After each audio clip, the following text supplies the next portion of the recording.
She didn't scream. She didn't resist. She simply whispered into her smartwatch seconds before two black SUVs screeched onto the scene, and federal agents stormed out, ripping apart everything the officers thought they knew about the woman they'd just handcuffed. The sky over Alexandria was streaked in orange and indigo when Officer Matthew Granger noticed the black SUV roll past the Shell station on the corner of Mason and Glencoe. The driver had a busted left tail light, faint but clear in the dusky light. He tapped his brakes, turned on the patrol car's signal, and slid in behind it. Granger wasn't looking for trouble. He rarely was. At 46, with 2 decades in uniform and 3 commendations for de-escalation, he had developed a rhythm. Traffic stop, license, and registration, quick check, send them on their way. Nothing about the vehicle suggested threat, no aggressive lane changes, no erratic speed. Still, protocol was protocol. He radioed the stop and approached cautiously. As he reached the driver's side window, it slid down halfway. Behind the tinted glass sat a woman, black, maybe early 40s, tailored navy blazer hair pulled back in a clean twist, hands already on the steering wheel. No music, no fumbling for paperwork, just stillness. "Good evening, ma'am," he began, projecting the calm tone he'd practiced for years. Routine stop, broken tail light. She nodded once. Understood. "License and registration, please." She reached for the glove box slowly, methodically, and handed him a black leather card wallet and a government ID. He flipped it open. The seal was federal, but not any he recognized. Not FBI, not DH, not ATF. The badge number was long, non-standard, and the title simply read, Field Operative, OIS Clearance. Her name, Elena Bishop. His brow furrowed. "Ms. Bishop, this ID doesn't match anything I've seen before." "What agency is this? I'm not at liberty to say, officer." Her voice was smooth. No flinch, no attitude. "You understand it's a felony to carry false federal credentials?" he asked, more out of habit than suspicion, though unease was creeping in now. "They're not false," she replied evenly. "You're welcome to verify them through secure dispatch." He stepped back toward his cruiser, glancing one more time at the strange seal before tapping his radio. "Unit 317 to dispatch. I've got a possible federal ID, non-standard. Can you check clearance against secure channels?" A pause, static. "Then we're not seeing any match on conventional databases. Stand by." Granger frowned. Something was off. She hadn't twitched. No panic. No defensiveness. If anything, her stillness unnerved him more. He called for backup. 2 rookie officers, Thompson and Reyes, arrived within 5 minutes. As he approached the SUV again, the younger officers hung back.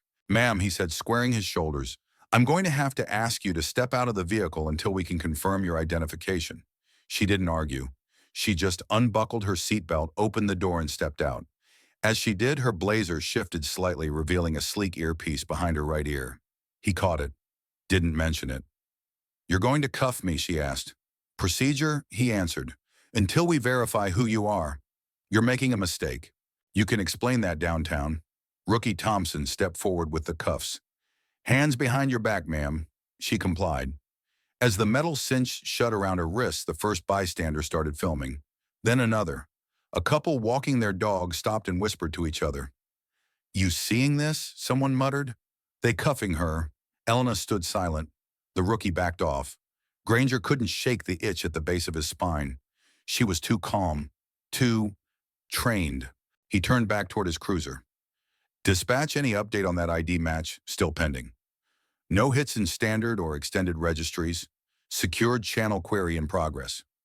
As he pocketed the wallet, he turned back just in time to catch the subtle way she shifted her wrist, exposing a smartwatch, the kind only certain operatives used. She said something. Too low to catch. That's when they heard it. Tires screeching. 2 unmarked black SUVs, matte finish, pulled up hard behind the squad cars. Doors opened in sync. 4 men in suits stepped out, tight movements, formation practiced. The tallest one stepped forward, holding a badge that read, Federal Integrity Division. "That woman is in our custody," he said firmly. "Remove the restraints immediately." "Not until I confirm who you people are," Granger snapped, stepping forward. "This ID doesn't scan. We're following lawful procedure." The agent narrowed his eyes. "You're standing on the edge of a national incident, officer. Uncuff her. Now." A second agent stepped up beside the tall one and produced a rectangular scanner. He held it over Elena's ID badge. A chime sounded. The screen flashed green. Confirmed, the second agent said. Level 6 clearance. Granger's stomach dropped. He barely noticed the sudden tension from the rookies. Elena hadn't said a word. Hadn't needed to. You have no idea what you've stepped into, the lead agent said. She's been under for 14 months. You just blew a $250,000 surveillance op. Then Elena lifted her chin slightly. Her eyes drifted past the agents and officers to the growing crowd. There she said, her voice barely above a whisper. Tan hoodie, black cap. The agents turned. One man in the back of the crowd stiffened, then turned and ran. An agent sprinted after him. Who the hell was that? Granger asked. Elena didn't answer. A moment later, the agent returned with the man cuffed and bleeding slightly from his elbow. He was wired, the agent confirmed. No mic, just your tracker. Elena's voice dropped. So it wasn't random. She looked at Granger. I was baited onto this road. Someone fed my route. He froze. Someone inside. She didn't nod, didn't blink. Just glanced at Thompson's radio. The implication hit harder than a shout. We're extracting her, the lead agent said. You'll be contacted. Hold on, Granger stepped forward. You can't just override our officer, the agent interrupted, his voice steely. You triggered a federal compromise tonight. You don't get to argue. You get to cooperate. One of the rookies unlocked the cuffs. Elena flexed her wrists briefly, then walked past Granger without looking at him. He turned, watching as the agents flanked her. This was a mistake, he muttered. No, she said softly. It was a test, and someone failed. As they loaded into the SUVs, Granger looked around. Cameras still recording, crowds murmuring. He felt a knot in his throat. What the hell had just happened? Then his radio crackled one last time. Secured channel matched. Subject is confirmed operative. Clearance level 6. Orders incoming. Too late. They were already gone. Elena Bishop wasn't the kind of woman who waited for permission. She was the kind who moved through chaos like it was mapped. And Matthew Granger had just learned what happened when you questioned the wrong person at the wrong time, for the wrong reason, while the right people were watching. The doors of the black SUVs had barely disappeared into the night before Officer Matthew Granger realized the silence they left behind was more dangerous than the chaos they'd interrupted. The crowd had scattered, but not before phones captured everything. The handcuffs, the confrontation, the agent's warning about a national compromise. His radio still buzzed weakly with belated confirmation of Elena Bishop's credentials, but it might as well have been white noise. He stood frozen for another minute, hands on his belt, replaying the last 20 minutes like a loop he couldn't break. He'd cuffed a federal operative, a deep cover asset. He hadn't just made a mistake, he'd walked blind into someone else's trap. The precinct was quiet when he returned. Too quiet. Granger walked through the automatic doors just as the sun dipped below the horizon for good. Inside, the fluorescents hummed overhead, casting everything in that familiar dull glow that made even crisis feel mundane.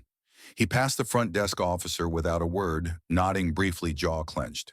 But before he could reach the break room, the hallway to the secure server room buzzed and opened. Elena Bishop was standing in front of it, flanked by two agents in plain clothes, their expressions unreadable. She didn't look angry. She looked focused. Worse. She held a black lanyard in one hand and a federal card reader in the other. Agent Bishop has been cleared to conduct an internal inquiry, one of the men said.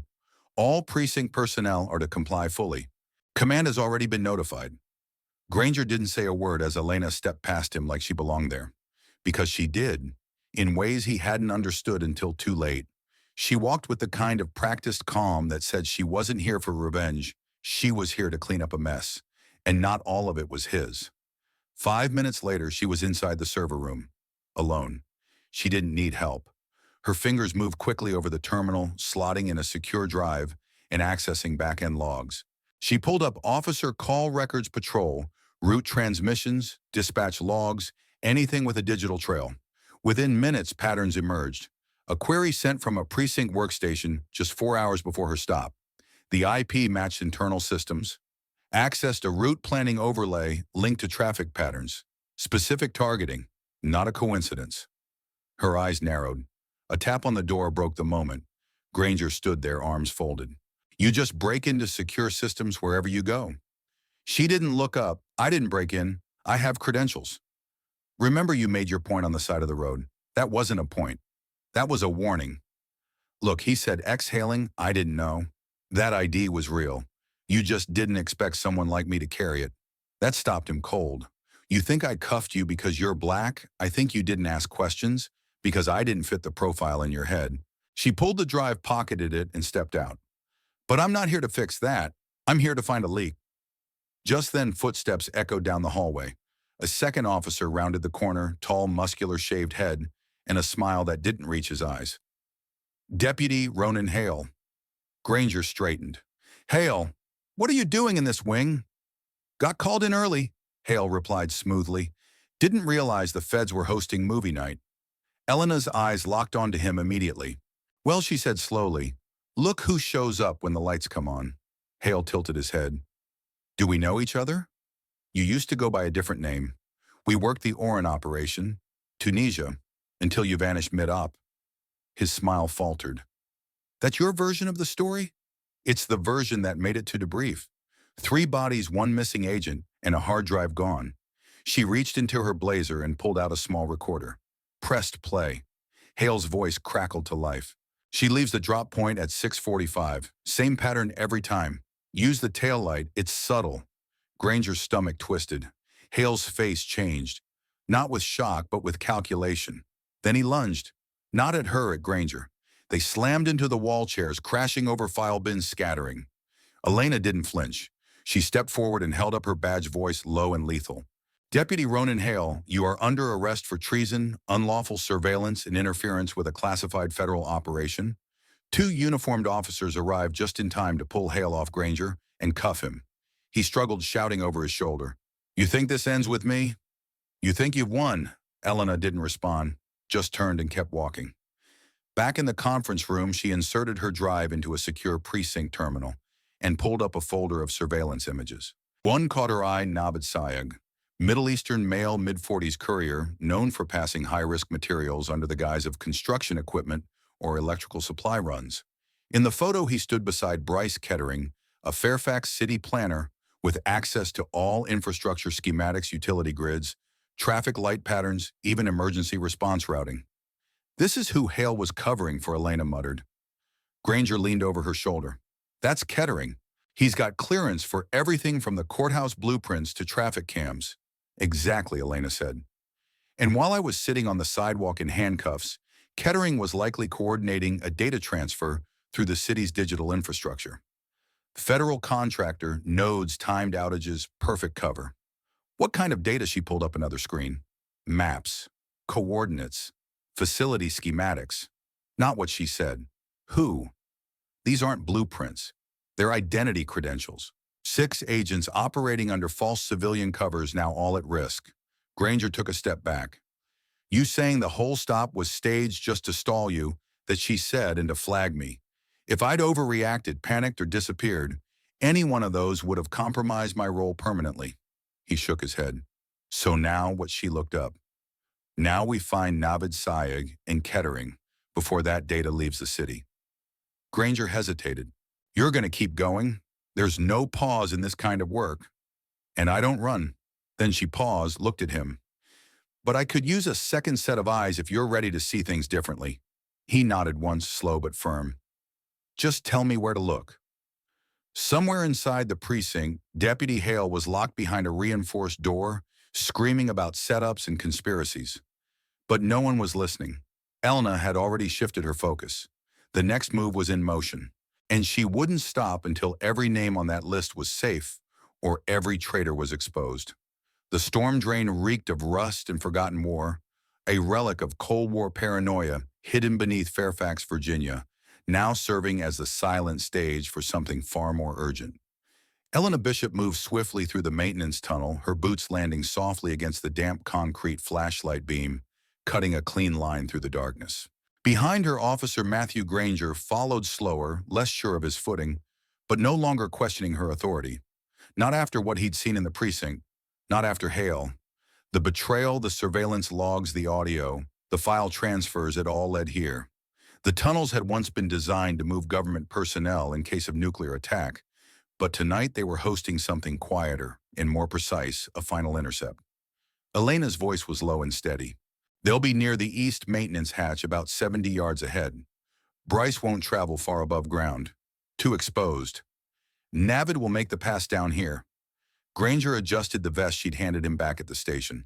And you're sure they're still here? A traffic cam caught Navid entering the storm access gate 15 minutes ago. Kettering was already on site. He's not a field guy. No, he's worse. He's the guy who thinks he can be one. They reached the tunnel split where the path forked into a narrower junction. Elena held up a hand and flicked off her light. A head movement. Two silhouettes. One tall and broad shifting with practiced confidence. The other smaller jittery, holding a silver case clutched to his chest like a lifeline. There she whispered. Kettering's on edge. He's armed. Navid's the courier. Look at the hands. Granger leaned in. So how do you want to play it? No talking, no warning. He opens that case, and it's over. Before Granger could respond, a voice echoed off the tunnel walls. We know you're there, Monroe. Elena's expression didn't change. That's Kettering, she said. He's been waiting. The city planner stepped into clearer view, the barrel of a pistol shaking slightly in his grip. You're not walking out of here with that case. Elena stepped forward, slow and measured. You don't even know what's in it. I know enough, Kettering snapped. I know it's worth more than my career. I know it's the only leverage I've got. Leverage with who, she asked. The people who told you this would be clean, that no one would notice, they lied. Kettering's grip tightened. Navid stood frozen, his eyes bouncing between them. Elena shifted slightly to address him. Navid, you were told it was just data right paperwork. Another handoff. He nodded, sweat streaking his forehead. That's what I was told. It's not, she said. That case holds access credentials to 6 embedded agents operating under deep federal cover. Their faces, locations, family names. You deliver that case, they're dead by morning. Navid looked down at the case like it had just caught fire. They lied to you too, she added. They needed someone disposable. Kettering growled.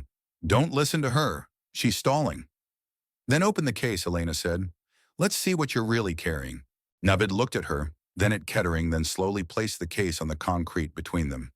His hand hovered over the latch. Kettering raised the gun. Don't you, but it was too late.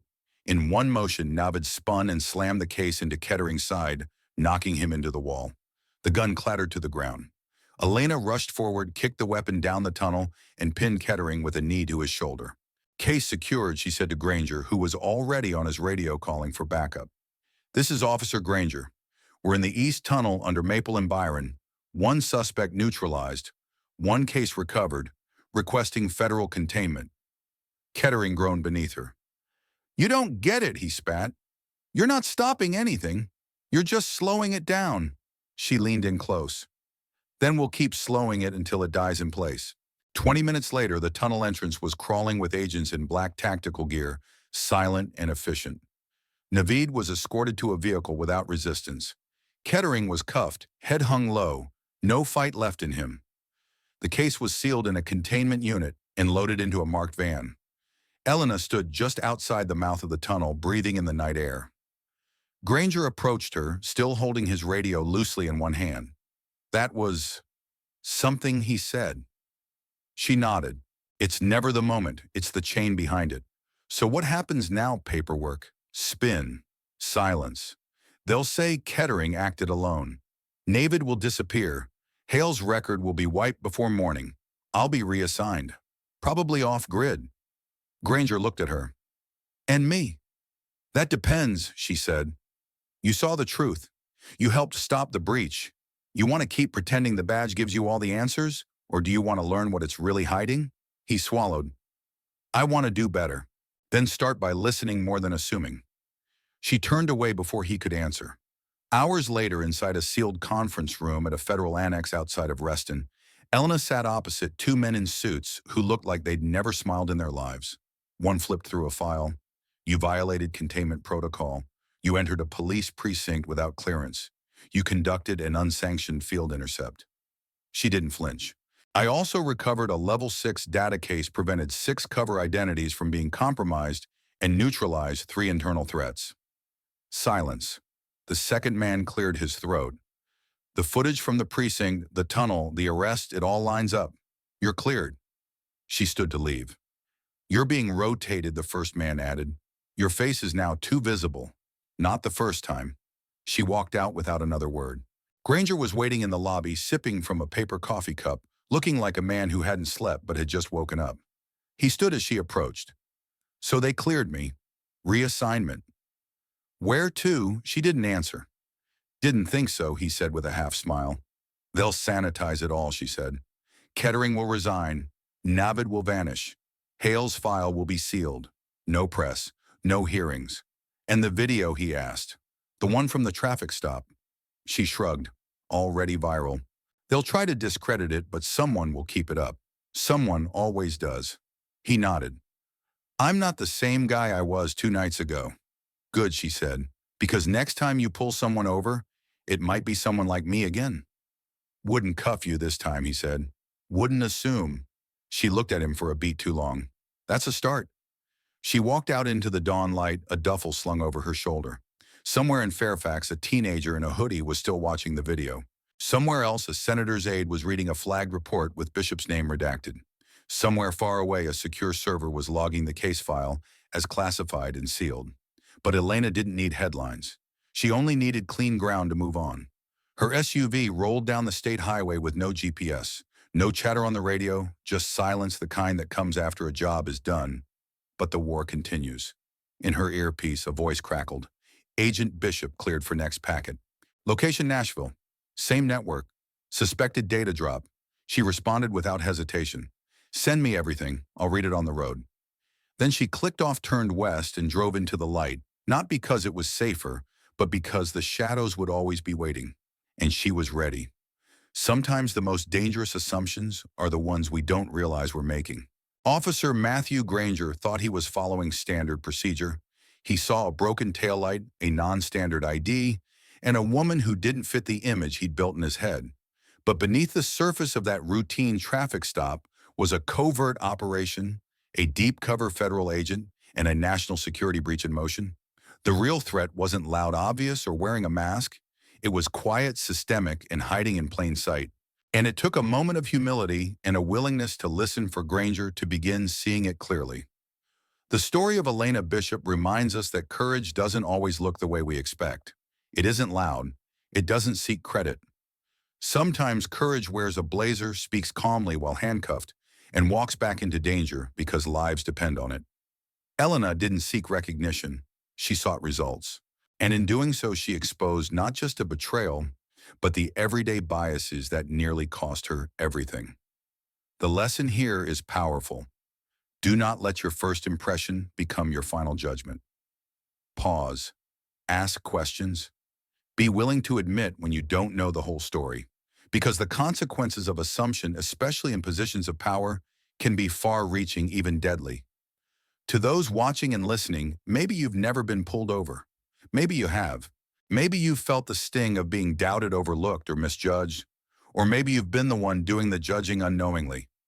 Either way, this story is your invitation to grow. The world doesn't need more people who react first. It needs more people who pause, reflect, and choose to see others as human first, not as a threat. To all our viewers here at US Instructive Stories, thank you for being a part of this journey. Thank you for opening your hearts to stories that aren't just entertaining, but meaningful. We believe every story has something to teach, and this one, Elena's story, is a reminder that justice often begins with restraint, and that change starts with one person choosing to listen instead of assume.